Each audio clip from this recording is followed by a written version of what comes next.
বৃক্ষ মেলায় গিয়ে আগের দিন মন মতো গাছ কিনতে পারিনি। আমার সাথে একটি হাদসা ঘটে গিয়েছিল এবং কেন কিনতে পারিনি আপনারা তো ইতিমধ্যে আমার আগের ব্লগটাতে দেখেই ফেলেছেন।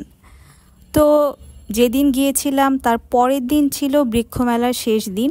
তো আমি চিন্তা করছিলাম যে পরের দিন মানে শেষ দিন যাওয়া যায় কি না, কিন্তু ঘুম থেকে উঠে দেখলাম যে আমার এরিয়ায় বন্যা বয়ে যাচ্ছে।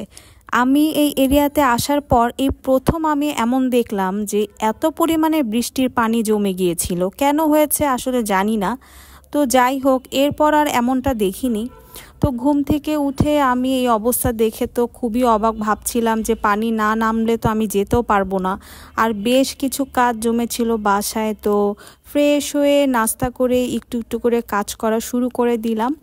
আর আমি আগের দিন এই দুইটা গাছ কিনে এনেছিলাম। এই গাছটাতে বলে খুব সুন্দর কাঁঠালি ফুল হবে, তো দেখি কবে ফুল ফুটে সেটার অপেক্ষায় আছি। আর আমার অন্যান্য বারান্দাগুলোতে আমি কিছু গাছ তো রেখেছি আগের থেকেই, আর সেদিন একটু পরিচর্যাও করছিলাম। ফুল গাছের ফুলটা আমি আমার কানের মধ্যে পরে নিলাম, তো বেশ ভালোই লাগছিল।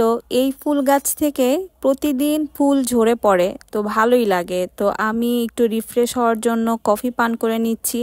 এরপর কিছুক্ষণ রেস্ট নিয়ে রান্নাবান্নার কাজে দৌড় দিলাম, কারণ আমাকে এখন অনেক রান্নাবান্না করতে হবে আর কি। আর আমি পিওর ভেজিটেবল লাভার।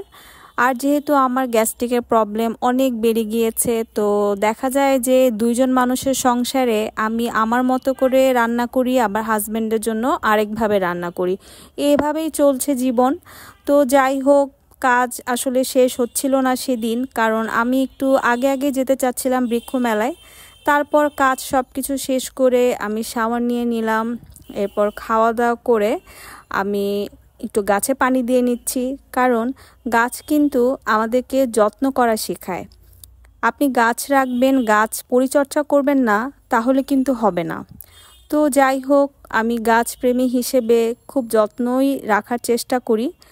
তো ঝটপট রেডি হয়ে গেলাম। সেদিন আমার আসলে একদমই সাজুগুজু করতে ইচ্ছে করছিল না, শুধুমাত্র একটু সানস্ক্রিন ইউজ করে আর একটু লিপি দিয়ে আমি ঝটপট বেরিয়ে গেলাম। এবং সেদিনও ঠিক আগের দিনের টাইমেই বের হয়ে গেলাম। ভেবেছিলাম একটু আগে আগে বের হতে পারলে ভালো লাগতো। তো সেদিন রাস্তা দেখলাম বেশ ফাঁকা, মনে হচ্ছিল শেষের দিকে মনে হয় তেমন একটা ভিড় পাবো না।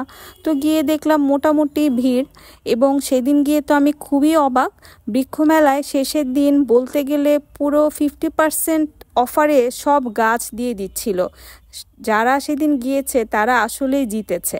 আর আমি আগের দিন তো পুরোটা ঘুরতে পারিনি, যেহেতু আমার ফোনটা ভেঙে গিয়েছিল এবং সেখান থেকে আমরা বের হয়ে পড়েছিলাম।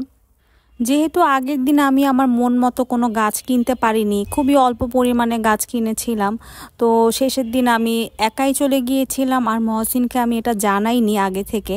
তো সেখানে গিয়ে পরে আমি ওকে ফোন দিয়ে জানাই। ও তো শুনে অনেক অবাক যে গাছ কিনলে তুমি কিভাবে এগুলা ক্যারি করবা। তো তারপরও আমি ও আসার আগে অনেকগুলো গাছ কিনে আমি হেঁটে হেঁটে দেখছিলাম। আর এই জায়গাটা এত বেশি ভালো লাগছিল, কাউকে ঢুকতে দিচ্ছিল না, কিন্তু পুরো সিনেমার মতো দেখতে মনে হচ্ছিল। তো আমি বেশ কিছু গাছ কিনে মহসিনের জন্য অপেক্ষা করছিলাম, কারণ সে শুনেই বলছিল যে আমি আসবো নিতে। রাধিকা একটি খাবার দোকান সেখানে দেওয়া হয়েছিল। রাধিকা যে ওনার, তার মেয়ের একটি ভিডিও আমি টিকটকে দেখেছিলাম যে তারা এখানে খাবার দোকান দিয়েছে বৃক্ষ মেলায় যারা অ্যাটেন্ড করেছে তাদের জন্য। তো গাছ কেনাকাটা শেষ করে বাসায় চলে এসেছি। এরপর আবারও বেরিয়ে পড়লাম, কারণ একটু বাজার করতে যাব। আর আমাদের এরিয়াতেই বাজার আছে, তো সেখানে আমার বাজার করতে বেশ ভালো লাগে। আর চা পান করতে করতে বাজার করছি, ব্যাপারটা খুবই আসলে মজার একটা ব্যাপার। যাই হোক, আমি যেহেতু একাই মাছ খাই, তো আমার পছন্দ অনুযায়ী আমি মাছ কিনি। মহসিন আর মাছ কিনতে চায় না, যেহেতু মাছ খায় না। তো আমি দেখে শুনে মাছ কিনছি এবং দাঁড়িয়েছিলাম। তো এরপর আমরা আসলে জেরিন আপুর বাসায় যাওয়ার উদ্দেশ্যেই বের হয়েছিলাম, তো ফাঁকে একটু বাজার করে নিলাম।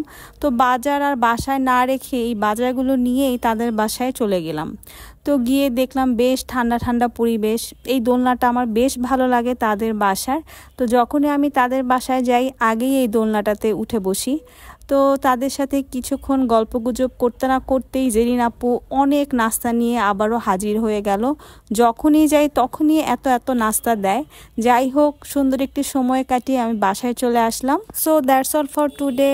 কেমন লাগলো ব্লগটা অবশ্যই কিন্তু আমাকে কমেন্টে জানাবেন।